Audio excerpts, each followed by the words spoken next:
All right, so we're going deep on auto aim today. Auto aim. Yeah. You know that business intelligence tool. You sit over a ton of stuff on it. Oh, yeah. Someone's been doing their research. I had to, right? It's not every day you come across a tool that claims to, like, read minds. Read minds. Well, not literally, but it promises to understand the why behind customer behavior. I see what you mean. Most data analysis just tells you what people are doing, but this goes deeper, right? That's the idea, yeah. Instead of just numbers, auto aim taps into the emotional and cultural currents. Okay, so less spreadsheet, more psychology. Exactly. Like imagine traditional market research says luxury watch sales are up in a certain region. Okay. Auto aim would uncover that it's not just about status, but maybe a desire for handcrafted, timeless pieces, you know. So it's like it helps businesses understand the story behind the sales figures. Precisely. And that story helps them craft those really resonant messages. Speaking of which, how does auto aim actually do all this? Well, from the user manuals you sent, it seems like it all boils down to something called the CBP2. The composite business profile template, right? Yeah, exactly. It's like auto aim secret sauce. I think it uses a 3-layer approach to analyze a business or a product. You've been studying. Had to. Yeah. Okay, so walk me through these layers. What's the first one? All right, so first up we have the behavioral core. This gets to the heart of customer motivations. Like what? Their pain points, Yeah. aspirations. All of that. What makes them tick, you know? So say I'm a coffee shop owner struggling to get customers. What would auto aim's behavioral core tell me? That people want good coffee. Haha. Well, yeah, but it'd go deeper. Like, imagine your customers are mainly young professionals working from home. Okay, I can see that. Auto aim might find that they're actually craving a sense of community. So it's not just caffeine, it's a place to connect. Makes sense.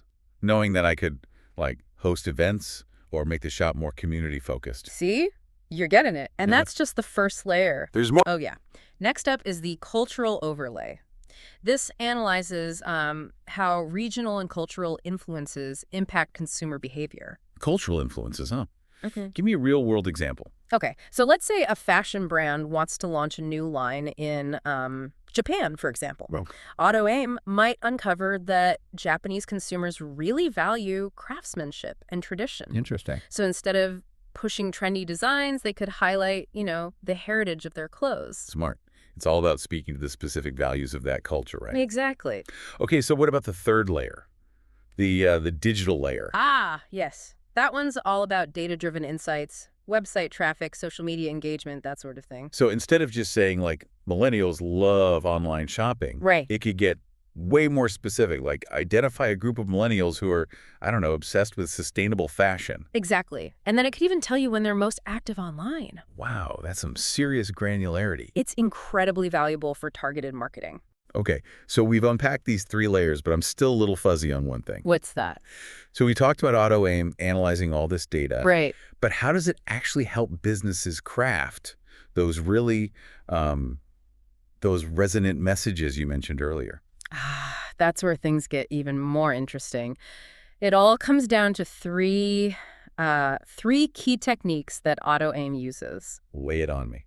First up, we have emotional appeal. Like those ads that make you feel like you'll miss out if you don't act now. Exactly. Auto aim can figure out which emotional triggers are most effective for a specific audience. That's pretty intense. Then there's cultural resonance, which we touched on earlier, making sure your marketing aligns with the values of a particular culture, right? So no more generic one-size-fits-all campaigns? Nope. You tailor the message to fit the local culture. And finally, there's personalization. Personalization. Going beyond, you know, basic demographics.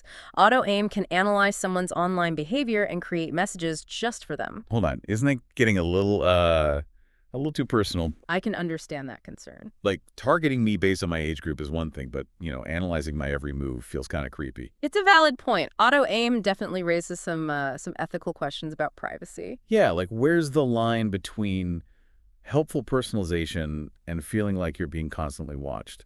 Definitely a conversation we need to have as this tech gets more widespread. But for now, let's put those concerns aside for a moment and focus on how businesses are actually using auto aim in the real world. Good point. The sources mentioned a ton of different industries jumping on board. It's true. We're seeing e-commerce businesses using it, Luxury brands, even sauce companies are getting in on the action. So it's not just about selling more stuff. Not necessarily. It can also help businesses make better products and services, ones that truly meet people's needs. That's pretty cool. It is. And it's not just about profits either. Like, healthcare companies are exploring how AutoAim can help them understand health trends. So it's like AutoAim is giving these businesses a superpower, the ability to really understand their audience. And connect with them on a much deeper level. That deeper understanding could be used for more than just, selling products, right? Absolutely. Imagine using it to bridge cultural divides or even foster empathy. Wow. Okay, before we get too carried away with the possibilities, Right. let's bring it back down to earth with a concrete example. I like it. Let's imagine a scenario. Perfect. Let's say we have a new fitness app developer trying to, make a splash in that crowded market. Okay, so let's say this new fitness app, right? It's aiming for young professionals in cities. Ooh, tough crowd. Yeah, tons of fitness apps out there. So how do they stand out? Yeah, how do they? This is where AutoAim comes in, right? You got it. They feed AutoAim info about their target audience. And AutoAim just, does its thing. Exactly. Analyzes data, builds a picture of these young professionals. Okay, I'm picturing our developer, anxiously waiting for the results. Haha, I bet. So, first insight, that behavioral core we talked about. Oh, right. What does it say? Time. These people are time-starved.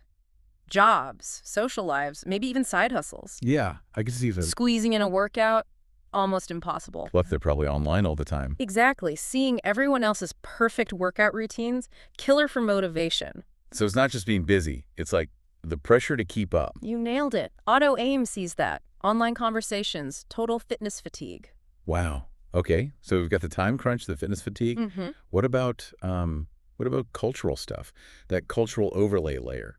Right. So this group, big into the wellness movement, holistic health, mindfulness, all that. So it's not just about getting ripped. Nope. Feeling good mentally and physically, having a routine that fits their life, not adds stress. Interesting. Okay, so our developers starting to get it. But what about their online behavior? The digital layer Yeah, that's the one. shows they're tech savvy, love fitness trackers, data progress, the whole 9 yards. Okay, but there's a catch, right? Always. They also want connection. Community. Or maybe they're tired of those impersonal workout apps. Could be. They want to be part of something, Community. So now our developer has all this info, right? And mountains of it. How do they actually use it to make a successful app, a marketing plan? This is where AutoAim shines. It takes all those insights, the time thing, the fatigue, the community desire, and builds a strategy. So no more just yelling, download our app, get ripped. Exactly. It's more nuanced. Okay, so what would AutoAim suggest? Well, for one, emphasize the app's time-saving features. Quick workouts, that sort of thing. Makes sense. Fit into busy schedules. Right. And build in community features. Challenges, maybe virtual workout buddies. And instead of focusing on just physical changes, highlight the mental benefits, the holistic wellness angle. You're on fire. And don't forget personalization. Tailored plans based on, individual preferences. Okay, this is pretty amazing. It's like having a cheat code for understanding your audience. Kinda. But I'm also thinking, what about the competition? Oh, good point. Can AutoAim help with that too? Definitely. Remember, it analyzes tons of data, including info about other companies. So it's not just looking at their website or whatever. Nope. It digs deeper. Customer reviews, social media chatter, all of it. So our developer could see what people are saying about, other fitness apps. Exactly. What they love, what they hate.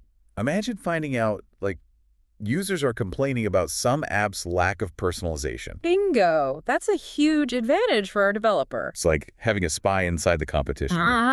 Kinda.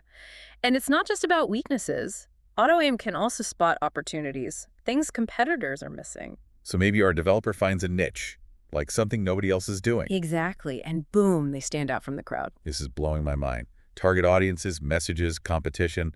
What can't this thing do? Well, it's not magic. The real key is natural language processing.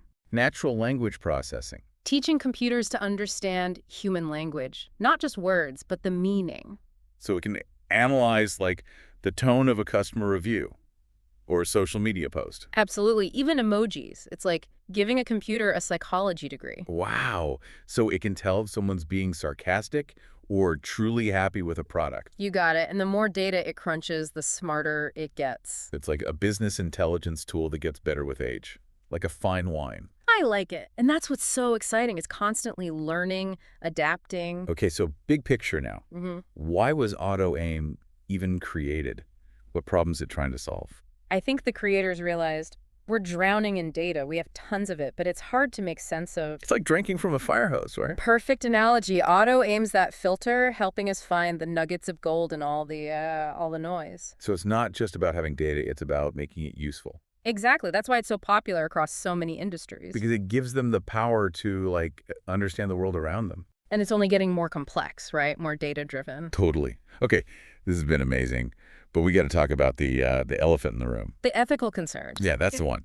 All this power, it can't just be good, Here we right? go. Yeah, exactly. Like, where do we draw the line? It's great to, understand customers, but It's a slippery slope for sure. what's stopping companies from using AutoAim to, like, manipulate people? Well, that's the thing, right?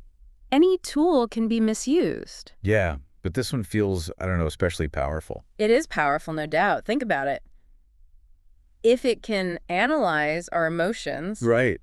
to help sell stuff, it could also be used to exploit those emotions. That's what I'm worried about. What if companies start using it to, like, play on people's fears, just to make a buck? It's a valid concern. We have to be careful. Well, it's not just the tech itself. Yeah, It's how we use it, right? exactly. The responsibility falls on all of us, really. So we need, like, guidelines, Yeah. rules to prevent AutoAim from being used for, shady stuff. Mm-hmm. Definitely. Transparency is huge, too. Consumers need to know how their data is being used. Right? Like, imagine finding out a company was using AutoAim to target you based on, like, your Wow. biggest anxieties. Yeah, no one wants that. That'd be messed up. Totally. That's why it's so important to talk about data privacy, ethical AI, all that. Okay, so the risks are real, Uh-huh. but I'm also thinking, what about the good stuff?